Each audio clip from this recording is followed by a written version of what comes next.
program crashed, and I have no idea why.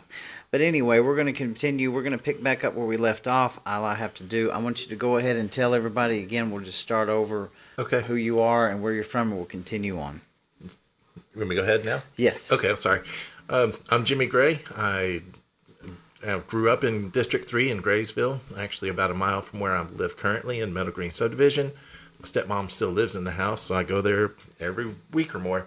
And anyways, I graduated from 92 from Ringgold High School, and shortly after that started a family, and now I've been with my current wife since 2003, and we have 3 adult children together that all went through the Catoosa County school system. What led me to this point in my life is 2 years ago in August, they were having public hearings regarding our millage rate in the county, and I couldn't believe that they were going to be raising or even considering raising our millage rate with the economy that we were facing at that time, where we were first going into a recession and whatnot. And so I told our current commissioner, Benita Hollander, that if she voted for our tax increase, that I was going to run against her in the next election. Okay. And so I went back. That was on the second public hearing. And the third one I went back, and I didn't speak, but I was sitting there, and sorry about that. Oh, and, okay. I was like, wait a minute, am I having another problem? Okay. Nah, that's me. But anyways, I was sitting there, and I knew somebody in the audience, and we were sitting together, and then literally right after the meeting, or the public hearing had stopped, okay, they voted without discussion to raise the millage rate. Gotcha. And so she was like, I guess you have to run. And I said, well, I guess I do. And so shortly after that, I started a group on Facebook, Drain the Creek. Yeah, Drain the Creek. Yeah, that was good. Yeah, well, I like that. And it's kind of, obviously a spin on Drain the Swamp, because obviously we have problems in Washington. Right. But we have more control about what goes on local. And so that's why the creek, the smaller body of water.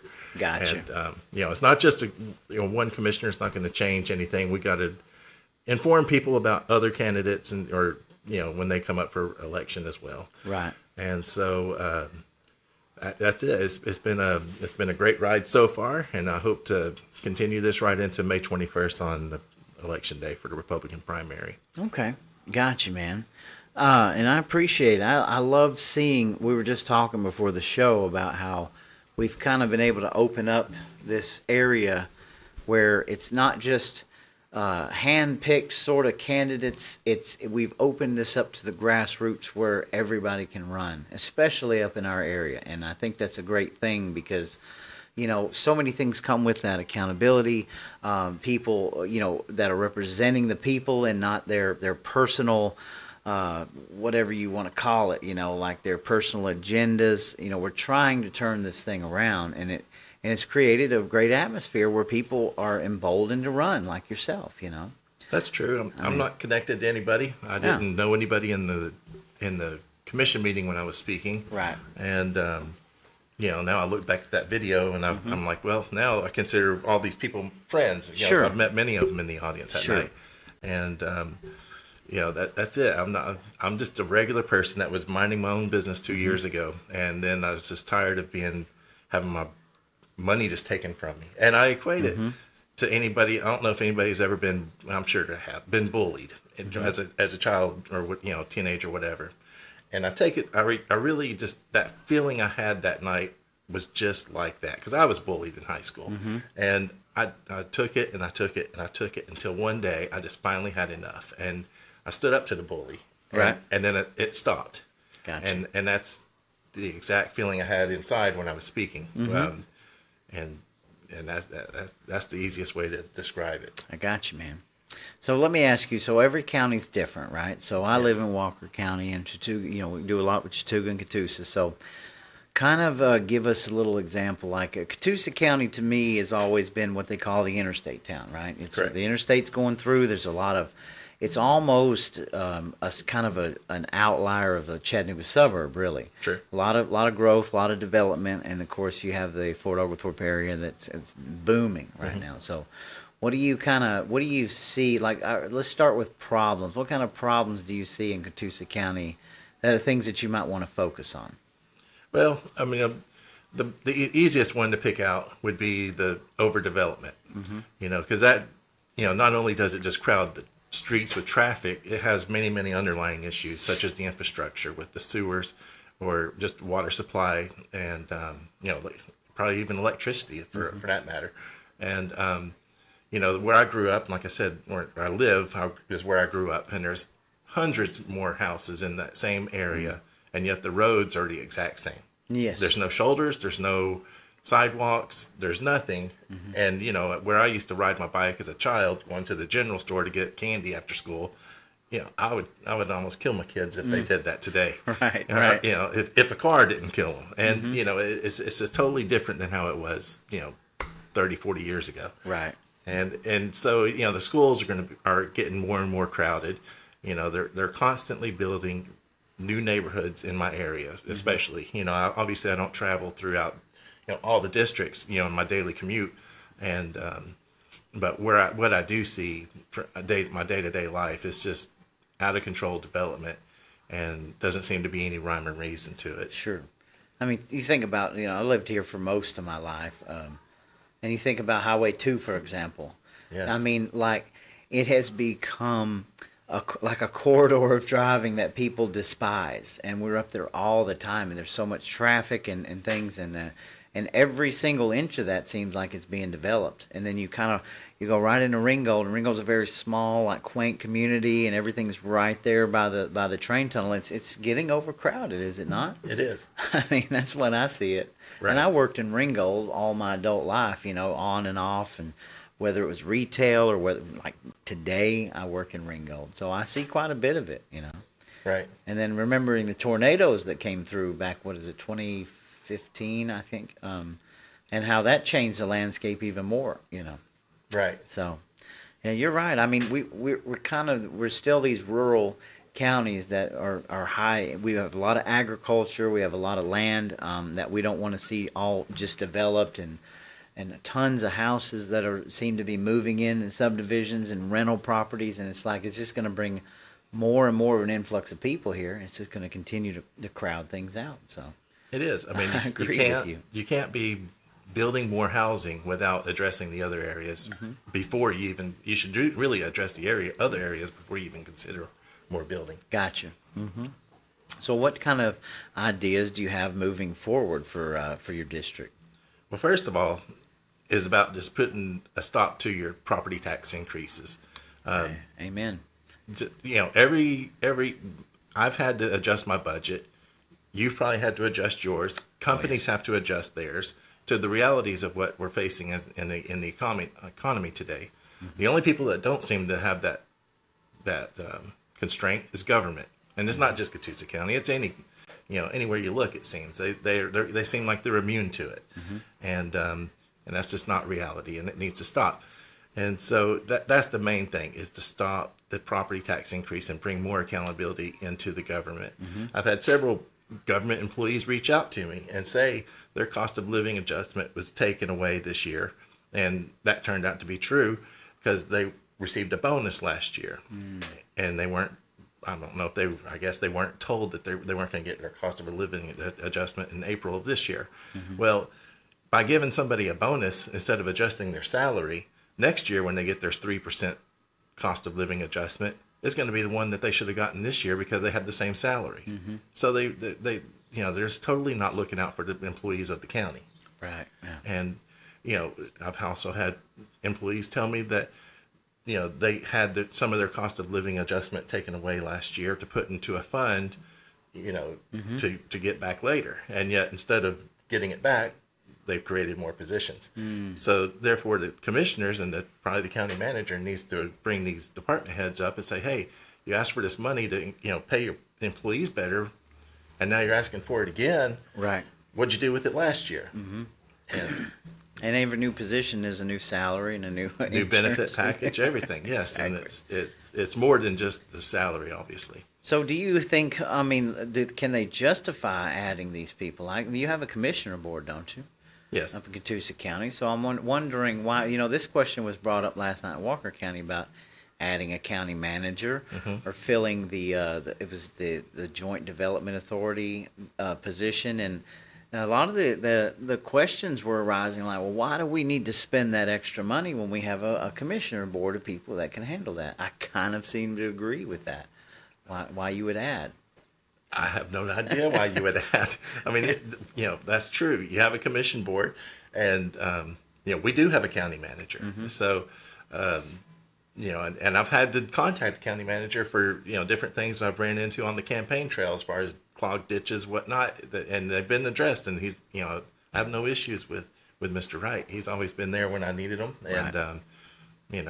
and I'm nobody. I'm just a candidate that, I'm not even an elected official, and he's responding Right. to me. So That's good. That's good, though. Yes. They need to be. They need to all have open door policies. So, do you have open door policies with your commission board? Well, I mean, I feel no. They do say that you can call them or email them or anything like that. However, I've advocated for town hall meetings, and that's something that just does not happen. Right. And I've had 6 town hall meetings since October of last year. Wow, okay. So, if elected, I intend to do that at least twice a year, and even more often if an issue comes up, such as the chicken issue. Oh, yeah. And so there needs to be open policies. I've told our commissioner, and when a person gets up to, well, just say they phone call and then they have a question.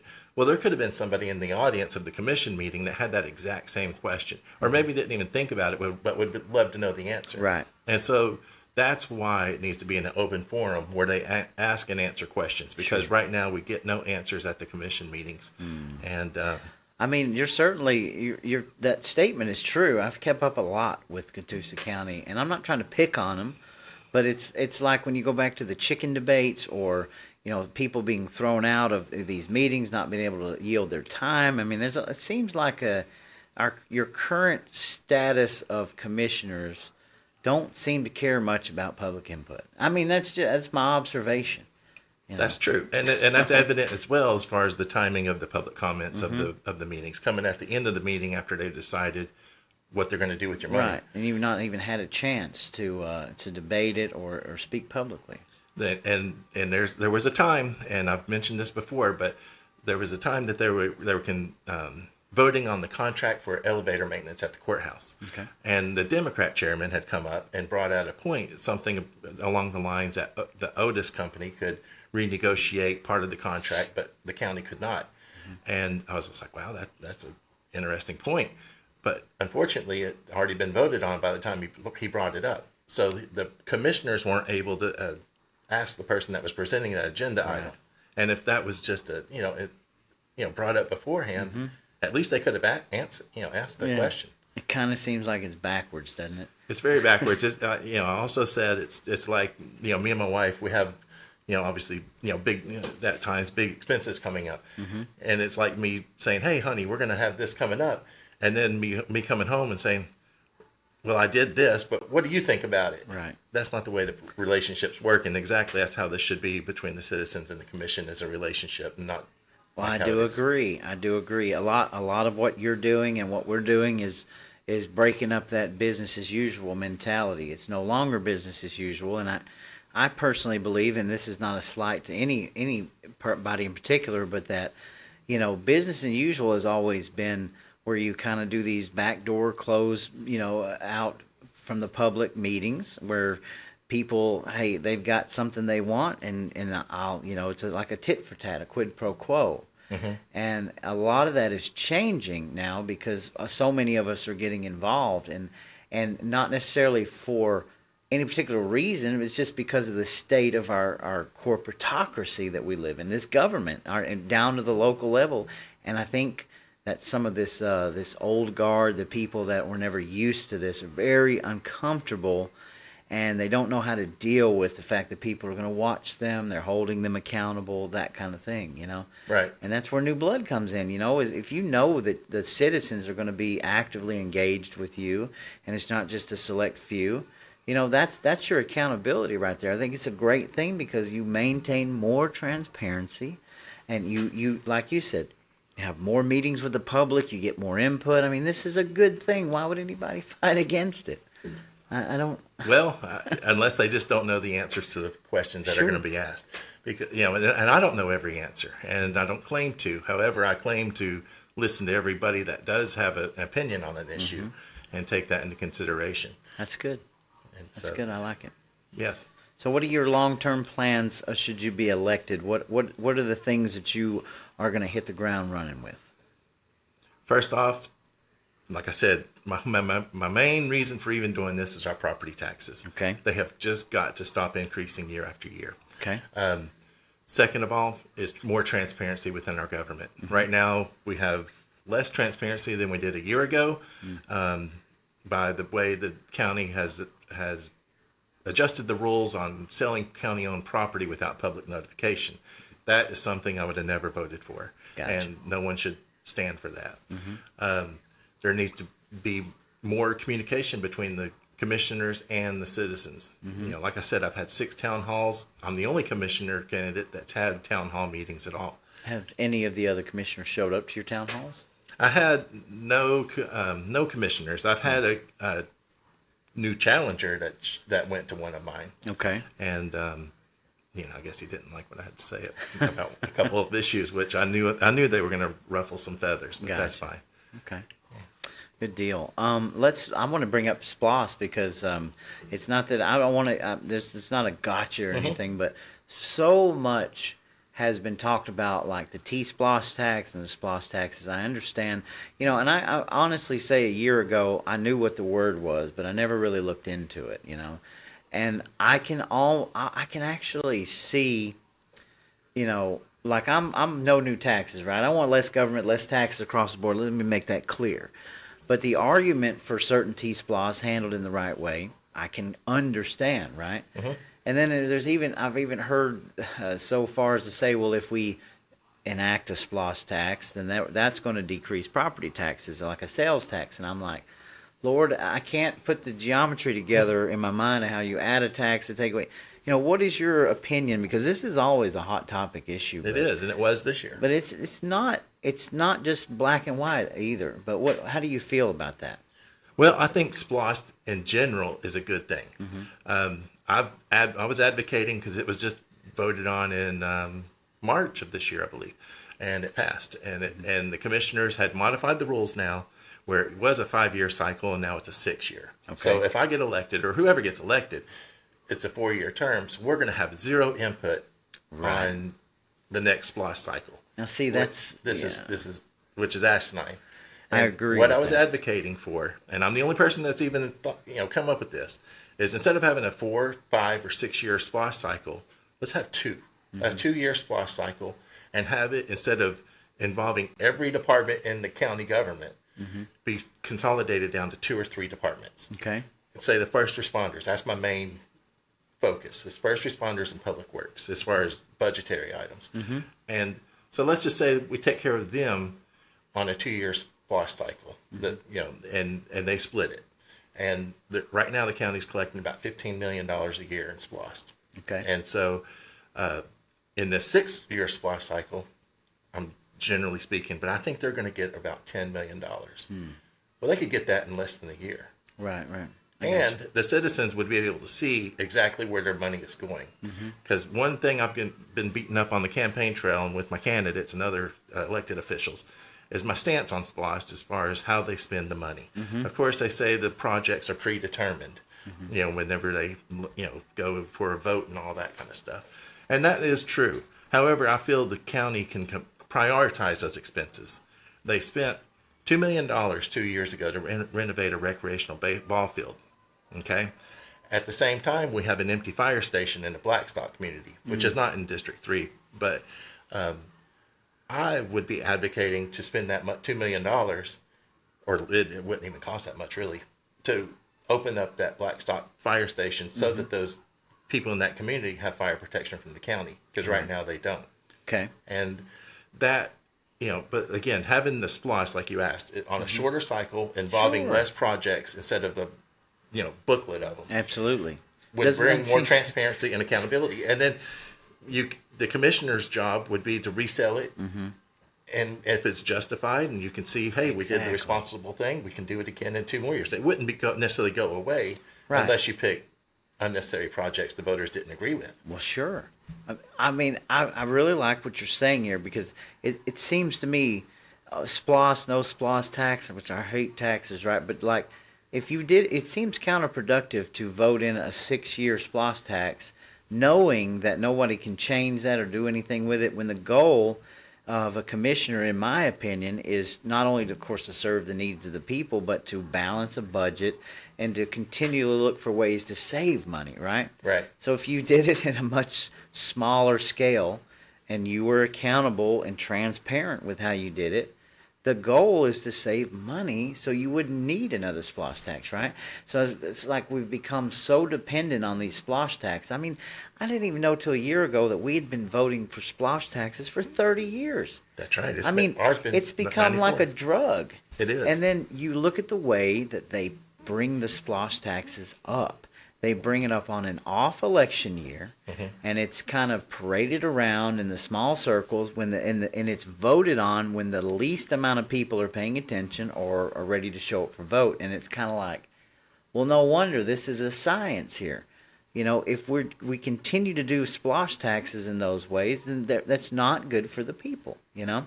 So I really like what you're saying about that. It makes sense. I mean, everybody, yeah, of course, like I said, nobody wants another sales tax, nobody wants another SPLOST tax, but if we're doing it the right ways and framing it to where we want to get away from it, wean ourselves off of that, you know, that's something to be said. So, well, the thing, too, with SPLOST, it invites unresponsible spending in the general budget because you're not having to buy fire trucks out of the general budget because you've got SPLOST. So you can, therefore, you know, hire more clerical positions or something that may or may not be necessary. Right. And then, therefore, you know, there you are. It just creates bigger government. It does. And so the budget in our county, in Catoosa County, has exploded by 70% in the past 9 years. Right. And, you know, they have a great excuse with inflation right now, but it's been going on way before 2020. Sure. It absolutely has. So, all right. So my next question for you is, tell me your stance on the Constitution of the United States of America. Well, I mean, it needs to be followed the way that it's written and not reinterpreted to fit somebody's political ideas. So you would be a commissioner who would stand up for the Constitution, correct? Yes. Absolutely. And also, in conjunction with that, what are your thoughts on the Second Amendment? Well, if it weren't for the Second Amendment, think how bad things would really be right now. Amen. We need to make sure that the Second Amendment is always protected and no one's going to ever come in and try to take your guns from you. You know, me and my wife, you know, I'm not a gun guy, you know, per se. Me and my wife do have handguns, but we recently got them within the past 5-6 years. And, you know, we went through the safety course because, Sure. truthfully, they're just scary when you first get them. You know, Absolutely. you don't, you know, it makes you nervous. We have our carry permits. I've carried mine a couple of times, you know, when I knew I was going into kind of dicey situations, but you know, it's not anything I do every day, but I'm thankful that I have the right to do so. Yes, absolutely. It's a necessary thing, and we have to protect our Constitution, Second Amendment at every turn. So That's true, and it's constantly under attack. Oh, yes. While, you know, other rights aren't, and you got to ask yourself why the Second Amendment, right. And so, you know, we know the reason. Absolutely. Do you worry about the current immigration situation as being in a sort of a interstate town, and how that might affect the population and bring in unwanted people that might try to stir up trouble, that kind of thing? What are your thoughts on that? Well, yes, illegal immigration does concern me very greatly, and you know, like I said, I'm 50 years old. It's ever since I've been old enough to pay attention, it's been a problem. You know, in the 80s, they granted amnesty, but they're going to fix it. And here we are in 2024, and it's not fixed. Sure. And the simplest thing would be for them just to enforce. We don't need new rules. We just enforce the existing rules. Yes. Build the wall that we didn't have money for, but yet we seem to have all endless money for, you know, wars in Ukraine. Yes. So you got to ask yourself, did we not have the money back then, or did we just not want to spend it? Yeah. And so, you know, you'll see, you know, I've been beat up a couple times about my using the term rhino, but that's exactly what you get with rhinos, especially in Washington, is they never want to fix the problem. No. You know, and so, speaking on something that I guess I really wouldn't have much control over, obviously, as a county commissioner, but as a citizen, yes, it's very, very troubling. And it's not just to have being on an interstate county, it's troubling. It's all over the country. You'll see they're flying, illegals that they don't even know their histories, all over the country. It's not just a border town type That's right. problem any longer. And it needs to be the forefront of every. I mean, our society, obviously, our society is being pushed through the boundaries of every aspect of what we know as an American. So it's good that we have these things on our radars. And so I guess my next question would be, so you're pro law enforcement, I'm sure, and yes. you're working with law enforcement to make sure that laws are enforced in the county, correct? That's right. Okay, good. Yeah. Good. First responders, all of them, the police, the fire, and public works for our roads. That's my three major emphasis things to spend money on. Well, good. So, let's see here. Is there anything... Let's see if I'm trying to see if I missed anything, because it's a good conversation here. So we know you've got a plan in place, and let's see, voting is May 21st, which voting is going on now. It is. Correct? It's going on right now. So everybody can cast their vote. Tell me, just let's see, you've already kind of given me your plan for what you see in the next 4 years. So. And the chicken, let's go back to the chicken debate really quick. So a lot of people, and I never did get to have an interview about this, but what are your whole thoughts on that as far as the people and the zoning and how they handle that? Like, how would you have handled that differently? Well, we already had, said about enforcing the existing rules. Okay. We already had a nuisance rule. If there was a problem where a chicken was escaping a yard, damaging property, there's already rules in place to do so. Gotcha. And so when I first heard about this, I honestly didn't even think it was true. Like I said, I grew up in Catoosa County, and at the end of our neighborhood, it was a normal neighborhood, but we had a farm, and they had cattle. And probably twice a year, they'd get out, and we'd wake up, and there'd be cattle all over our neighborhood and yards and whatever. Gotcha. It was funny. Right. And it was and so, I just couldn't believe that in our county that we're getting upset about a chicken. And, at the time, egg prices were sky high, and, just food freedom in general, And so I would have handled it much differently. Well, first of all, I would have never voted for the ordinance. The main problem with how it was handled is it was whatever the UDC was, changed. It's supposed to come out of the Planning and Zoning Commission. It never did. Gotcha. And so they just took it up as if it did happen, and then made an ordinance saying that it was illegal, and now they're giving you the right to have chickens when you already had that right, because there's nothing prohibiting you from doing so. Right. And so it's a way of looking at the rules in place, and you can see how one set of eyes can look at something saying it doesn't even address it, so they must be prohibited.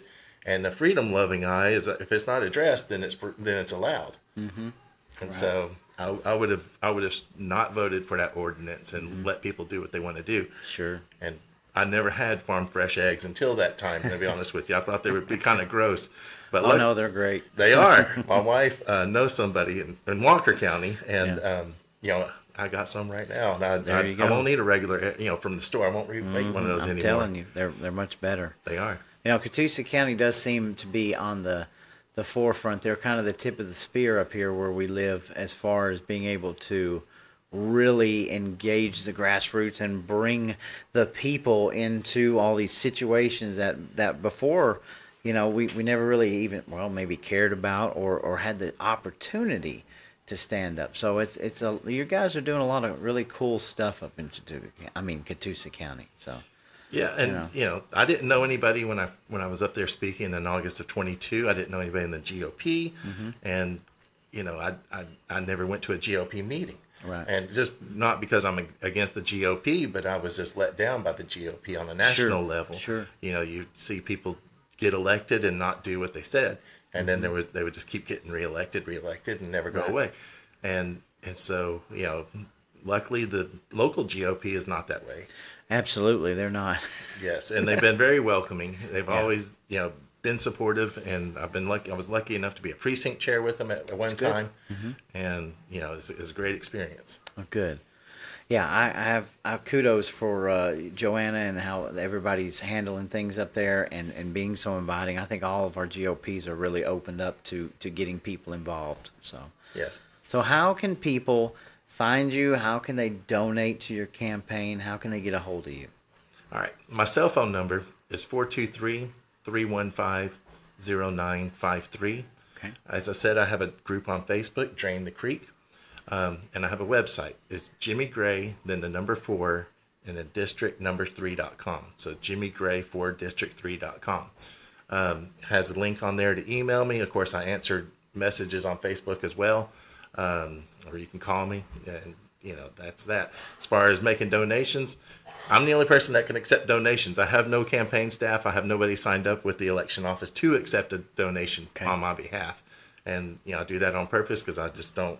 I just want to be in control of it. Sure. And one thing I do want to say tonight that really didn't get brought up on a debate that I had with the other candidates is the accountability rule in Catoosa County. Sure. Let's go. Let's dive deep into it Let's if you do want it. to. So. First, as a citizen, regardless of candidacy, I am thankful that our GOP is holding people accountable that's been elected to office. And actually, Joanna has always held these people, as far as since I've been paying attention. She's held them accountable for their votes on different issues, and by calling them out online or just just letting them know that this is not embracing Republican values. And so I do appreciate that. And I'm the only District 3 candidate that is embracing the accountability rule. The other two that I'm facing, they do not agree with it. Right. Accountability is a very, very important thing, and it's a huge touchy subject, and I have no qualms about talking about it at all.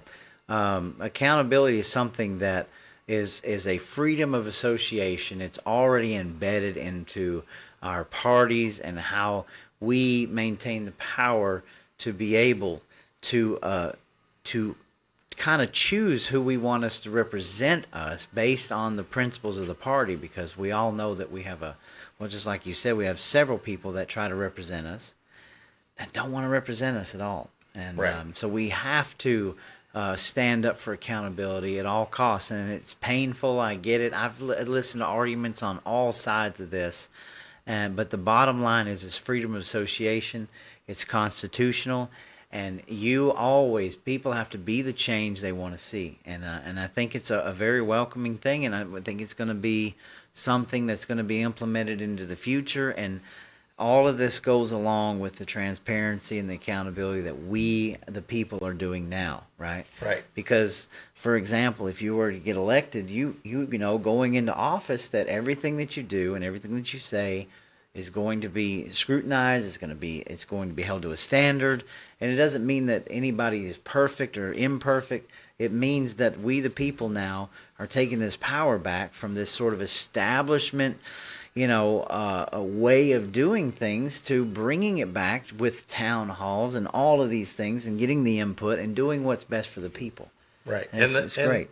There's that naysayers out there that say, well, you're going to be beholden to the secret 16 that's voted. No. And that's totally irresponsible to say, because if you're elected and as a Republican and you vote in a way that advances the Republican platform, everybody that you represent, is going to win, regardless of their political affiliation. Agreed. And so that's where this comes down to. You're not going to be beholden to the secret 16, as they say. You're going to be beholden to yourself, because that's in your core as well, to advance for smaller government, less taxes.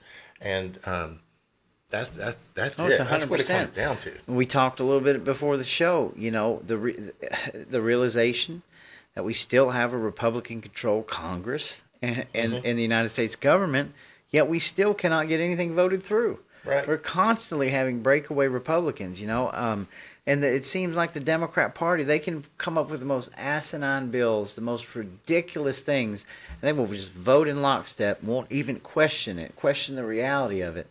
And here we still have a majority. We had a majority when Donald Trump was elected. We got nothing done, and we're still getting nothing done at this point. That's right. It's insane to me. It is insane. Just think about it. When Obamacare was passed, it was the death blow to the Democrats for a little while, but they didn't care because it advanced their platform. That's right. And that's how Republicans need to be on the national level. Just build the wall and fund it, and stop worrying about what the media is never going to say anything nice about it.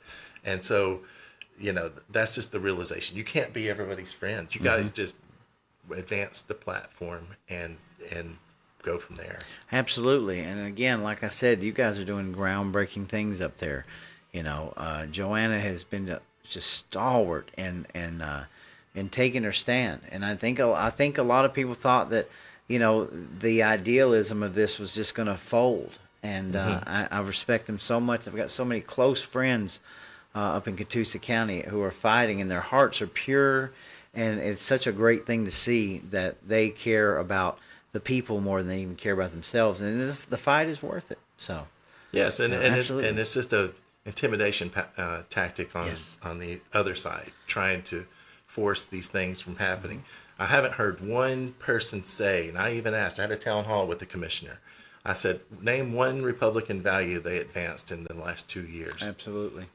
And I never got an answer. Of course. And so if somebody could just say, this person should be passed because they did this with advancing the Republican platform, I'd love to hear it. Sure.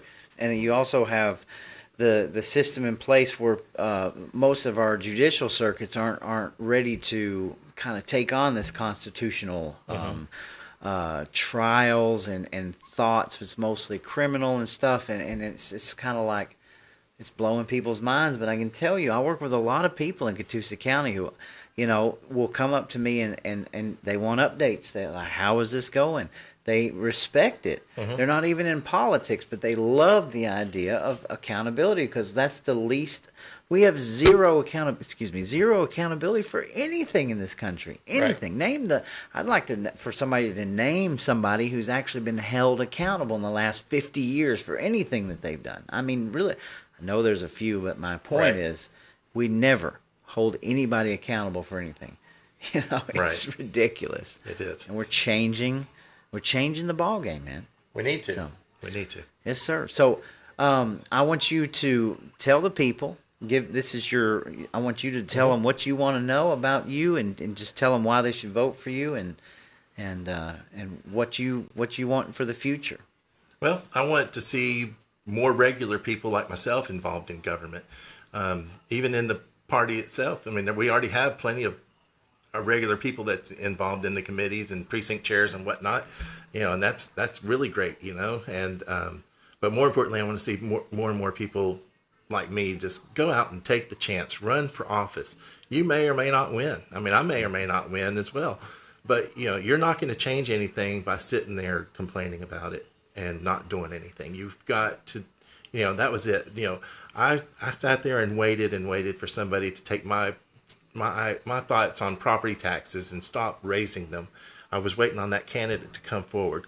Please have somebody do it for me because it's a lot easier, and no one would.